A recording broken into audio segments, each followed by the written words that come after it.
Bonjour à tous et bienvenue dans une nouvelle vidéo. J'avais rendez-vous avec le docteur André Bouillot qui est un chirurgien plastique, donc qui fait les opérations esthétiques, donc qui travaille sur des femmes qui ont le cancer du sein, mais aussi sur des personnes transgenres qui veulent faire des mammectomies ou mastectomies. Il y a plusieurs noms qui existent pour cette opération.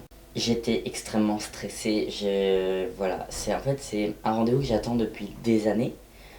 Euh, et je me disais, ça va être le rendez-vous qui va décider du reste de ma vie, en gros. C'est ça que j'avais en tête et ça m'a stressé, mais comme pas possible. J'étais vraiment pas bien. J'étais super stressé. Genre, je savais pas quoi il ressemblait. Je savais pas comment il était. Je savais pas ce qu'il allait me dire. Je me suis dit, mais j'ai 16 ans. J'ai 16 ans. Vraiment, genre, je me suis dit, à 16 ans, il va pas accepter de m'opérer. Mais d'un autre sens, je vais avoir 17 ans le 3 septembre. Donc voilà, je sais qu'il accepte d'opérer à partir de 17 ans. Donc je me suis dit, on va essayer de jouer avec ça. Mais c'est vrai que je peux paraître vachement jeune. Donc j'avais beaucoup de stress. Ma mère avait déjà parlé avec la secrétaire au téléphone quand elle a pris rendez-vous. La secrétaire est super gentille, genre vraiment très accueillante. Elle explique très bien. Elle connaît vraiment son métier. Elle était géniale. Donc je la remercie beaucoup parce qu'elle nous a vachement aidé. Il y avait 3 quarts d'heure de retard. Bon, j'ai envie de dire, je m'en fous un peu vu que c'est pour mon opération et tout. Genre, franchement, prenez le retard que vous voulez tant que vous m'acceptez. C'est ça en gros. Du coup, voilà, donc 3 quarts d'heure de retard où je stressais. Donc 3 quarts d'heure à être assis, à stresser, à trembler et tout. Je me disais que Pirouette, ma lapine qui est décédée il y a 2 mois, était avec moi. Je me disais que son âme et tout m'apportait de la chance et tout, et que ça allait y aller, qu'elle était avec moi et tout, et ça me rassurait, ça m'a calmé. Voilà, je tremblais encore, mais j'arrêtais d'angoisser et tout, ça me faisait du bien. Donc merci mon ange. Donc ensuite il est venu me chercher avec ma mère. On est rentré dans ce cabinet. Il est très gentil, très sympa. Voilà, il est très fier de son métier. Voilà, j'en parlerai juste après, mais il est super fier de son métier. Donc il s'est un peu présenté, même si je connaissais beaucoup de choses sur lui, puisque je me suis évidemment renseigné. Faut savoir que il est considéré comme le meilleur chirurgien pour la mammectomie en France. Et qu'il y a même des Suisses et tout qui viennent, des Belges aussi je crois, mais je sais que des Suisses, ça c'est sûr, qui viennent pour se faire opérer par lui. Donc il est vraiment très bien réputé. Donc il s'est présenté à nous, il a présenté son travail, ce qu'il faisait avant. Avant il faisait de la phalloplastie. Il a arrêté maintenant. Donc voilà, il s'est présenté et il nous a demandé de nous présenter aussi. Voilà, je lui ai un peu raconté mon parcours, tout ça, tout ce qu'on avait fait comme changement. C'est très important d'ailleurs. Et ensuite, il m'a ausculté. Donc on est allé derrière un rideau qui ne cache absolument rien, mais bon, on va rien dire. Donc il m'a demandé d'enlever mon haut ainsi que mon binder. Et il a regardé mon torse, il a touché ma peau, tout ça. Euh, je me suis assez déshabillé comme ça parce que c'est un médecin. Et, euh, et je me dis, si j'arrive pas à me déshabiller devant lui, je n'arriverai pas à me faire opérer par lui. Enfin, je sais pas, ça allait tout naturellement. Je me suis dit, il faut que je le fasse vite, vite. Enfin, vraiment, il fallait que je sache. Du coup, voilà, il m'a regardé et tout, vraiment très sérieux.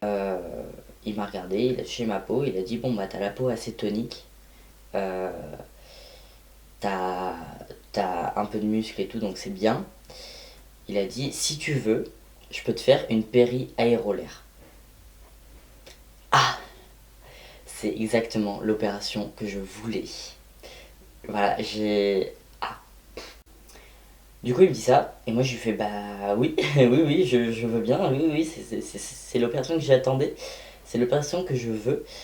Et il m'a dit, bon, y a pas de problème. Le seul truc, c'est qu'il faut continuer à se muscler, surtout le torse, les pectoraux, jusqu'à l'opération et après aussi. Voilà, pour avoir le meilleur résultat possible, plus on est musclé au niveau des pectoraux, mieux c'est. le résultat sera meilleur. Et du coup, il m'a juste dit ça, et après on est retourné à son bureau, je me suis rhabillé, tout ça. Et il m'a expliqué tout ce qui concerne l'opération, les risques aussi. Et il m'a expliqué les risques en me donnant à peu près les pourcentages de chances que ça arrive. Je vous rassure, ils sont très peu pour cette opération-là en tout cas. Voilà, il m'a vraiment tout expliqué, il était très professionnel, il s'y connaît vraiment, on voit qu'il connaît son métier. Il n'est pas là à dire oui, bon, bah, je vais te faire ça, et puis voilà. Il a quand même 35 ans de carrière derrière lui. Il opère à peu près 150 personnes par an. Et rien qu'en juillet, donc juillet 2019, il va opérer 30 personnes transgenres. Alors là, incroyable. Genre, vraiment, le mec est super demandé. On lui a donc posé des questions un peu. Il nous a montré des photos de personnes qui l'avaient opéré, donc des photos avant l'opération et des photos 2 semaines après et 1 an après. Les résultats sont époustouflants. Clairement, j'avais déjà vu des résultats, hein, mais là, il nous a autant montré des photos de personnes qui l'avaient réussi que des personnes qui l'avaient raté. Sachant qu'il n'a jamais eu vraiment de raté. Ce qu'il considère comme raté, c'est quand la cicatrice est légèrement plus grosse que ce qu'il voulait, ou qu'il y a eu des hématomes, tout ça. Sachant qu'il les enlève, hein, toutes les imperfections et tout, il peut les enlever. C'est pour ça qu'on le voit 2 semaines après le rendez-vous, après l'opération. On le voit 2 semaines après l'opération pour enlever les points et pour voir si tout va bien, s'il n'y a pas de lymphe, s'il n'y a pas d'hématome justement, si le téton n'est pas mort. Pour la péri, il y a beaucoup plus de risques que le téton meure, puisqu'il a presque plus de liaison avec la peau, le système sanguin, tout ça. Voilà, donc c'est un peu plus risqué à ce niveau. Ce qu'il considère aussi comme raté, c'est quand la peau se replie et du coup il y a un espèce de petit pli en dessous du téton. Voilà, parce que la peau était pas assez tendue ou quoi. Et souvent c'est dû à un manque de musculation justement. Donc c'est pour ça qu'il m'a dit muscle-toi vraiment beaucoup avant et beaucoup après. Voilà, donc je vais m'y mettre à fond. Déjà que ça me manquait depuis un moment parce que j'ai plus le temps avec mes examens. Alors là, ça va recommencer, hein, ça va repartir. Et ensuite, je lui dis bon bah, vous pensez que vous pouvez m'opérer quand? Et il me dit bon bah, cet été je suis rempli, et je lui ai dit clairement que moi de toute façon l'été je voulais pas parce que c'est très désagréable de se faire opérer en été et tout avec le boléro tout ça. Et il m'a dit bon bah, les vacances d'après, donc octobre. Moi je pensais vraiment qu'il allait me prendre en décembre, voire février. Parce que février ça aurait été vraiment problématique pour moi parce que j'ai des stages, tout ça avec l'école. Et là il me dit octobre. J'étais grave content. Du coup on voit avec lui les vacances scolaires. Et il me dit bon bah, les vacances scolaires ça commence le 19 je crois. Le 18 ou 19. Enfin voilà. Je peux t'opérer le lundi 21 octobre. Oh my god. J'étais super content. Et je le vois là qui note. Bon bah, c'est ok pour toi? Ok, c'est ok pour moi. Je te mets lundi 21 octobre 2019, je t'opère. Je te fais une péri. Waouh. En vrai, je réalise toujours pas, genre. Moi j'ai besoin d'avoir la chose entre les mains pour réaliser. Mais je suis content, mais je réalise pas. Je suis là, j'ai l'impression que c'est un rêve. C'est incroyable, dans 5 mois. Dans 5 putains de mois, je me fais opérer. Genre. Donc voilà, je me fais opérer le lundi 21 octobre 2019. Je sais pas exactement à quelle heure, hein, voilà. Je sais que je rentre à l'hôpital le dimanche 20 vers 16 h. Je ressortirai le mercredi ou le jeudi s'il y a des complications. Ou s'il y a des risques ou quoi, enfin bon voilà.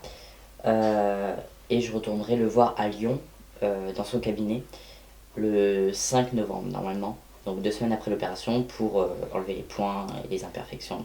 Donc je suis sorti de son cabinet tout content et tout. Je suis allé voir la secrétaire qui m'a donné tous les papiers d'hospitalisation, les examens à faire parce qu'il y a des bilans sanguins à faire, des trucs, il faut se faire épiler le torse, tout ça, enfin voilà, tous les petits trucs à faire. Et bah voilà, je suis super content. J'attends le 21 octobre avec impatience. Autant ça va passer vite, autant ça va passer doucement. Voilà, vraiment là, je réalise pas. Genre,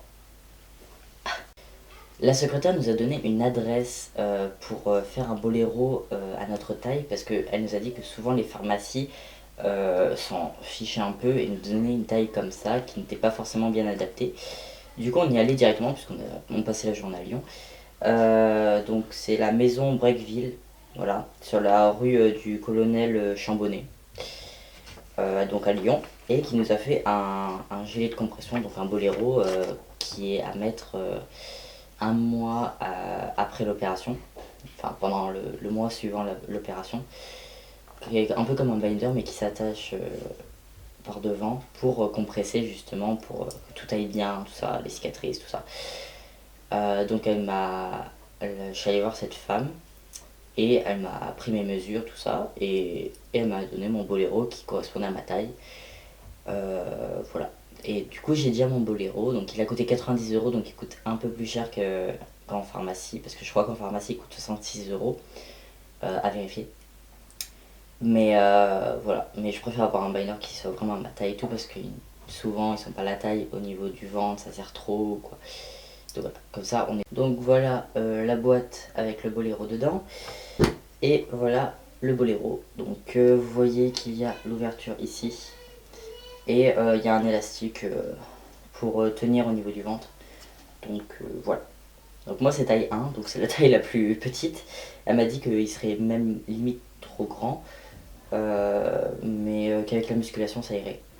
Et de toute façon on n'a pas plus petit, mais avec l'attache devant, il y a plusieurs épaisseurs. Du coup ça devrait aller. Donc j'ai beaucoup de papiers. Donc il y a l'ordonnance pour le boléro.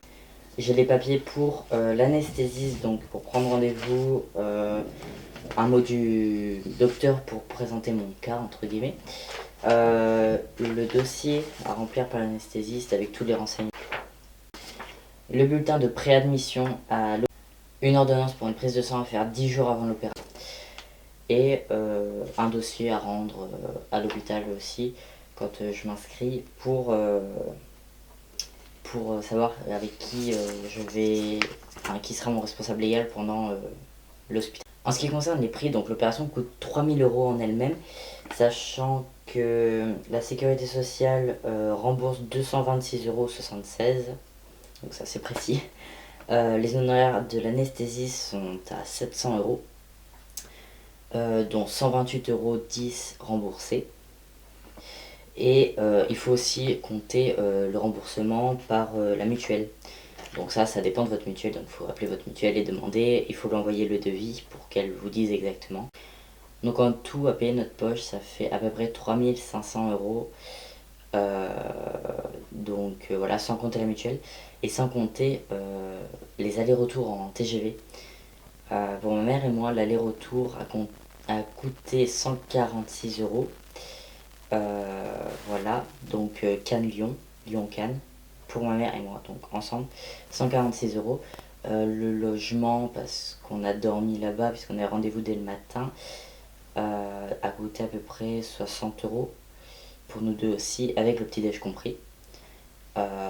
Donc voilà, donc à peu près 200 € notre séjour à Lyon, rien que pour le premier rendez-vous. J'espère que ma vidéo vous aura plu, j'espère que je vous aurai donné quelques renseignements, même si c'est pas très complet. Je vous ferai une vidéo explicative sur les différentes opérations, tout ça, et au fur et à mesure, je vous donnerai des informations si j'en ai. Je ferai une vidéo, je pense, pour mon opération et tout, où je vous expliquerai tout ce qui se passe.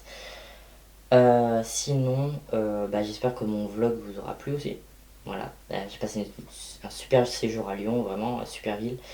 Et voilà, Lyonnais, super sympa, voilà. C'était la première fois que j'allais à Lyon. Enfin, je m'ai arrêté vraiment parce que d'habitude je passe dans Lyon, mais sans plus. Donc voilà, donc merci beaucoup à tous. C'est grâce à vous que j'arrive à faire tout ça parce que c'est vous qui me donnez la motivation. Voilà, en partie évidemment. Il y a aussi des gens, mes amis, tout ça, mais voilà, donc merci beaucoup. Je vous souhaite plein de bonheur.